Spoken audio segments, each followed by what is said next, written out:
Hello मेरे dear students. आज हम आपके सामने health nursing informatics and technology का एक सीरीज़ हमने शुरू की हुई है। उसमें हम आपको आपके जो सिलेबस है उसका जो टॉपिक है, टॉपिक के अकॉर्डिंग आपको लेक्चर प्रोवाइड करेंगे। हम छोटी छोटी क्लासेस आपको देंगे, तो आप हमसे जुड़े रहिए और हमेशा पढ़ते रहिए। और एक चीज़ और ये कहना चाहूँगा कि अगर आप 10-5 मिनट भी कंटिन्यू नहीं पढ़ पाते हैं, कोई चीज़ नहीं देख पाते हैं, तो फिर ये सब व्यर्थ है। तो आप जो ना जब पढ़ें तो मेहनत के साथ पढ़ें और अच्छाई के साथ पढ़ें, है ना, लगन के साथ पढ़ें, तभी कुछ पढ़ना आपका काम का होता है। ठीक है, चलिए हम शुरू करते हैं। ठीक है, देखिए इसमें है, हम आज जो पढ़ने वाले हैं उसका नाम है use of computer in nursing research. ठीक है ना, यानी कि जो आपकी फर्स्ट यूनिट है उसमें बहुत सारे यूज़ लिखे हैं टेक्नोलॉजी के, कंप्यूटर के कहाँ कहाँ आपका कंप्यूटर और टेक्नोलॉजी यूज़ आती है। कि सबसे पहले आपका दे रखा है कि नर्सिंग जो टीचिंग लर्निंग है उसमें कहाँ यूज़ होता है। फिर दूसरा टॉपिक मैंने आपको बताया था कि जो आपका प्रैक्टिस है उसमें कहाँ यूज़ होता है। फिर इसके अलावा आपकी टेली नर्सिंग में, टेली मेडिसिन में और भी आपके बहुत सारी जगह थे और मैनेजमेंट में जहाँ आपका कंप्यूटर का यूज़ होता है। आज हम देखेंगे कि कंप्यूटर का किस तरीके से यूज़ होता है आपका नर्सिंग रिसर्च में। ठीक है, अब देखिए, पहले हम इस टॉपिक को थोड़ा सा बाद में पढ़ेंगे, पहले रिसर्च जान लेते हैं क्या नर्सिंग रिसर्च। देखिए, नर्सिंग रिसर्च आपका एक सब्जेक्ट है ना। और उस सब्जेक्ट में होता क्या है, आप नर्सिंग से संबंधित बहुत सारी चीज़ों पे, बहुत सारे टॉपिक पे आप रिसर्च करते हो। ठीक है, रिसर्च का मतलब मान लो कोई एक टॉपिक था पहले, उस पर रिसर्च हुई। ठीक है, उस रिसर्च पे दोबारा रिसर्च करना रिसर्च कहलाता है ना।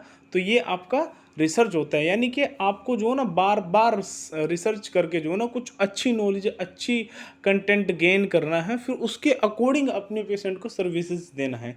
ये आपकी रिसर्च होती है। मान लीजिए जैसे आपको कैनुला है, कैनुलाइजेशन किस तरीके से करना है, ये एक टॉपिक है। अब बहुत ज़्यादा रिसर्चेज उस पर हो चुकी होंगी। ठीक है, लेकिन और उसको बेटर करने के लिए, जो आपका पेशेंट है उसको और कंफर्ट दे लेने के लिए, उसे इन्फेक्शन से बचाने के लिए, थ्रोम्बस से बचाने के लिए और उस पर रिसर्च हो सकती है। तो यही है कि नर्सिंग में आपको बहुत सारी रिसर्च करनी होती है। वहाँ कंप्यूटर का क्या यूज़ है, ये आज हम पढ़ने वाले हैं ना। तो देखिए इसमें क्या लिखा है, सबसे पहले द डिमांड, सॉरी मैं इसे बड़ा कर लेता हूँ थोड़ा। The demand of evidence based practice is increased day by day in field of the nursing, and that is possible because of the research। अब इन्होंने क्या कहा है, एविडेंस बेस्ड प्रैक्टिस की डिमांड नर्सिंग के फील्ड में बढ़ती ही जा रही है, increase day by day in field of the nursing. और ये सब पॉसिबल किस लिए हुआ है, आपकी रिसर्च की वजह से। अब देखिए, एविडेंस बेस्ड प्रैक्टिस का मतलब ये है, आपने देखा है ना कि जैसे जज होता है उसके सामने एविडेंस दिया जाता है कि सर इसके बेस पे इसको जो पनिशमेंट दिया जाए, वैसे ही एविडेंस का मतलब आपने जो रिसर्च करी है, रिसर्च के अकॉर्डिंग फिर आप जो केयर प्रोवाइड कर रहे हो उसे बोलते हैं एविडेंस बेस्ड प्रैक्टिस। यानी कि कोई रिसर्च हुई, रिसर्च का जो कंक्लूजन आया कि इस तरीके से आपको ये प्रोसीजर करना है, इस तरीके से ये प्रोसीजर करना, तो उस रिसर्च के अकॉर्डिंग, है ना, जो आपने केयर प्रोवाइड की उसको बोलते हैं एविडेंस। यानी कि रिसर्च यहाँ एक एविडेंस है। तो एविडेंस के अकॉर्डिंग जब आप केयर देते हो तो वो पेशेंट को ज़्यादा बेनिफिट देती है। और इस तरह की प्रैक्टिस जिसमें एविडेंस का यूज़ हो, ये जो है नर्सिंग के फील्ड में दिन बाय दिन बढ़ती जा रही हैं। और इन सब का श्रेय जाता है आपका रिसर्च को। ठीक है, ये कहा गया research is the systematic process of recollecting facts. अब देखिए, मैंने अभी रिसर्च की आपको डेफिनेशन बताई थी, ये यही है। यानी कि रिसर्च जो होती है वो एक सिस्टमेटिक प्रोसेस है, ये तो आपको पता ही है। इसमें क्या होता है, जो फैक्ट्स होते हैं, तथ्य होते हैं, उनको रिकलेक्ट करते हैं, दोबारा से इकट्ठा करते हैं, ये आपका रिसर्च कहलाती है ना। तो ये हुआ।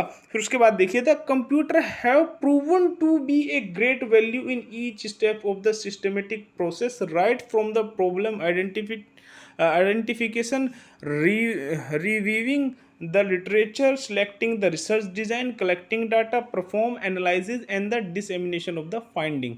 ठीक है, अभी मैं समझाता हूँ ये हुआ क्या है। देखो, मैंने बताया आपको रिसर्च होती है, तो रिसर्च का कुछ प्रोसेस तो होता होगा। तो ये जितनी भी चीज़ बताई हैं, problem identity, review, literature, selecting, research design, collecting data, perform analysis, dissemination, ये सब उस रिसर्च को करने के प्रोसेस हैं।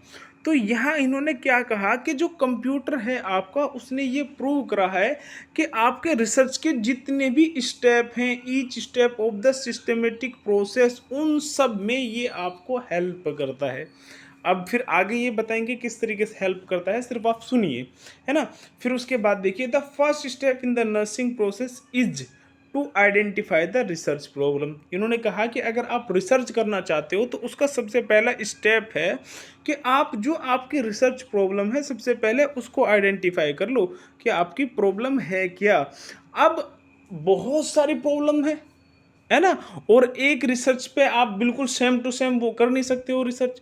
तो फिर क्या होगा, आपको बहुत सारी किताबें पढ़नी पड़ेंगी, है ना, बहुत सारे लिटरेचर देखने पड़ेंगे, है ना, तब जाके आप अपनी प्रॉब्लम आइडेंटिफाई कर पाओगे या कोई टॉपिक देख पाओगे कि हमें इस टॉपिक पर करनी है। अब देखिए आगे क्या लिख रहा, for doing so one can take the help the computer technology. इसमें आप कंप्यूटर की हेल्प ले सकते हैं, यानी कि अगर आपको टॉपिक या प्रॉब्लम आपकी आइडेंटिफाई करनी है कि हम इस पे करेंगे, तो वहाँ आपको बहुत इजीली हेल्प कर सकता है आपका कंप्यूटर टेक्नोलॉजी। देखो कितनी अच्छी बात कही है इन्होंने।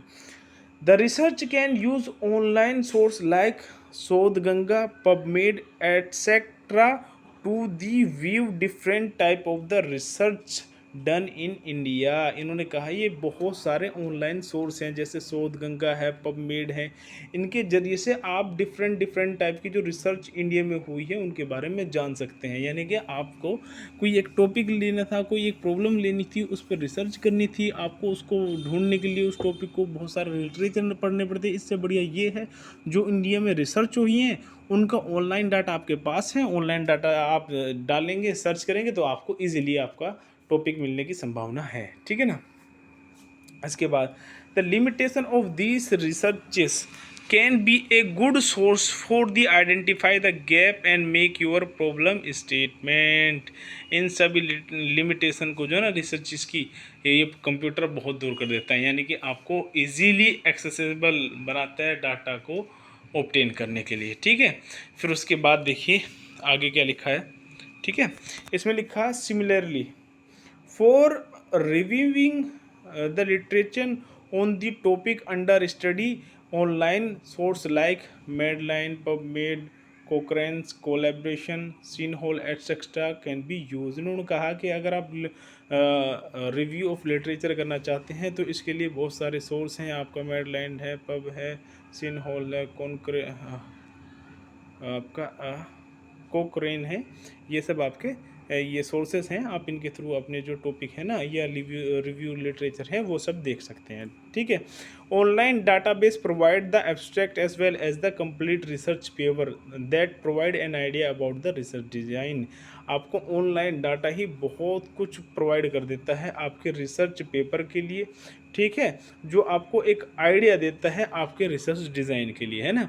रिसर्च डिज़ाइन एक प्रोसेस ही है आपका रिसर्च का, ठीक है। तो यहाँ ये इन्होंने बात कही है। फिर उसके बाद यहाँ इनका और कोई ख़ास इसमें है नहीं, सिंपली यही सब बताया कि आप बहुत सारा डाटा एसेसेबल कर सकते हैं फ्री। कुछ वेबसाइट आपको फ्री एक्सेस देती हैं, कुछ आपको पेड एक्सेस देती हैं ना।